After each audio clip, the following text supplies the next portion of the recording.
Hello दोस्तों, आशीष education की एक नई वीडियो में आपका स्वागत है। दोस्तों, आज की इस वीडियो में हम पाइथागोरस को भी सीखेंगे और उससे रिलेटेड क्वेश्चंस भी सॉल्व करना सीखेंगे।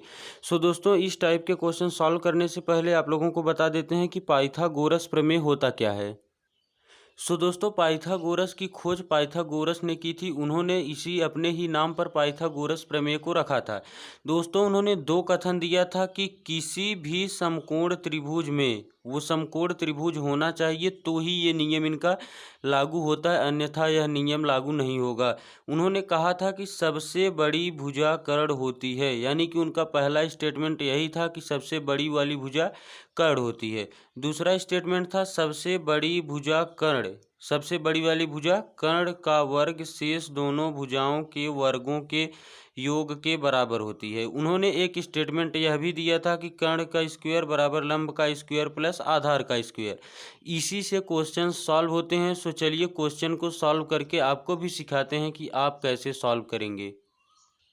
दोस्तों, हमारे साथ ये वाला क्वेश्चन जो है, चित्रानुसार कर्ण x की गणना करनी है। हमारे पास में दो चीज़ें दी हुई हैं, ये और ये एक ट्रायंगल दिया हुआ है जिसमें 5 सेंटीमीटर 12 सेंटीमीटर। तो सबसे पहले आपको बता दें फ्रेंड्स कि कर्ण क्या होता है, लंब क्या होता है, आधार क्या होता है, तो ही आप इसे फाइंड कर सकते हैं। तो चलिए फटाफट से बताते हैं। देखिए, पाइथागोरस जी ने बताया कि ये वाला देखो हमारा एंगल कितना है 90, क्योंकि समकोण त्रिभुज में ही उन्होंने कहा है ये नियम किस में लागू होगा, समकोण त्रिभुज में।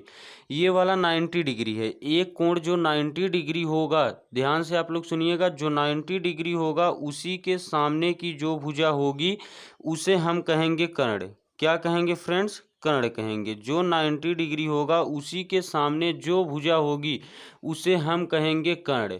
इसके बाद फ्रेंड्स, जो भुजा परपेंडिकुलर खड़ी होगी, जो भुजा सीधे सीधे इस टाइप से खड़ी होगी, इसे हम कहते हैं लंब। क्या कहते हैं फ्रेंड्स? लंब कहते हैं। और इसके बाद जो भुजा इस टाइप से नीचे की तरफ रहती है, मतलब कि लेटी रहे, तो उसे हम क्या कहते हैं? आधार कहते हैं। क्या कहेंगे? आधार। आई होप आप लोगों को समझ में आया होगा। ये वाला 90 डिग्री है तो इसके सामने की भुजा को कहेंगे कर्ण। ये वाली जो भुजा है इसके बगल में लंब, ये वाला जो खड़ा रहेगा परपेंडिकुलर वो लंब है, और ये वाला इसको आधार बेस कहते हैं। ये कर्ण है, इसे हाइपोटेनस कहते हैं, जिसे एच से इंडिकेट कहते हैं। ये वाला आधार है तो इसे बी से इंडिकेट, बेस इसे बोलते हैं, और ये लंब को बोलते हैं परपेंडिकुलर, पी से इंडिकेट करते हैं। ठीक है, अब देखिए इसको सॉल्व कैसे करेंगे। कर्ण की वैल्यू हमें फाइंड करनी है। अभी पाइथागोरस के स्टेटमेंट को हमने आप लोगों को बताया कि उनका जो स्टेटमेंट था उसमें दूसरा स्टेटमेंट क्या था, कर्ण का जो वर्ग होता है वो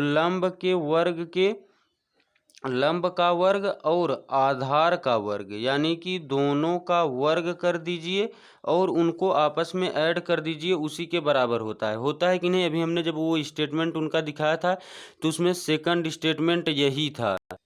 आप लोग ऊपर भी देख सकते हो, उनका सेकंड स्टेटमेंट हमने यहाँ पे दिखाया था, तो ये वाला स्टेटमेंट हमने यहाँ पे लिख दिया है। अब सेम काम क्या करना है फ्रेंड्स, हमें इसी फार्मूले में जो वैल्यू दी रहेगी उसे रख देंगे, हमारा आंसर आ जाएगा। देखो, कर्ण का स्क्वायर, कर्ण क्या है हमारा? एक्स है, तो हम क्या करते हैं, लिख देते हैं एक्स का स्क्वायर।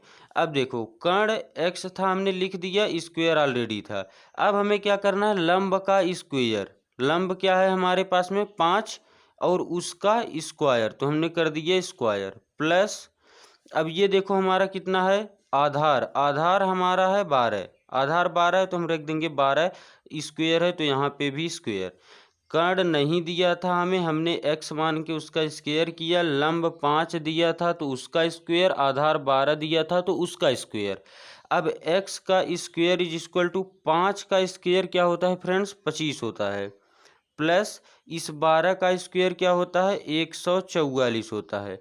अब दोनों को आपस में ऐड कर दो तो बताओ कितना आएगा? 169 आएगा। 5 में 4 को जोड़ेंगे 9, 14 में 2 को जोड़ेंगे 16, 169। और फ्रेंड्स आपको बता दें, इसका दो नियम है। यहाँ से अगर स्क्वायर हटेगा तो यहाँ करड़ी आएगा।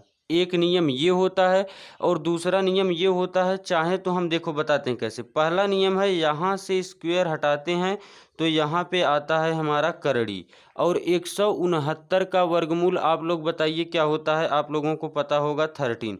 तो x की वैल्यू ऐसे मिल सकती है हमें 13। और सेकंड नियम है, हम चाहें तो x का स्क्वायर रहने दें। 169 हमारा किसका वर्गमूल है फ्रेंड्स, 13 का स्क्वायर है। सॉरी फ्रेंड्स, किसका स्क्वायर है, 13 का।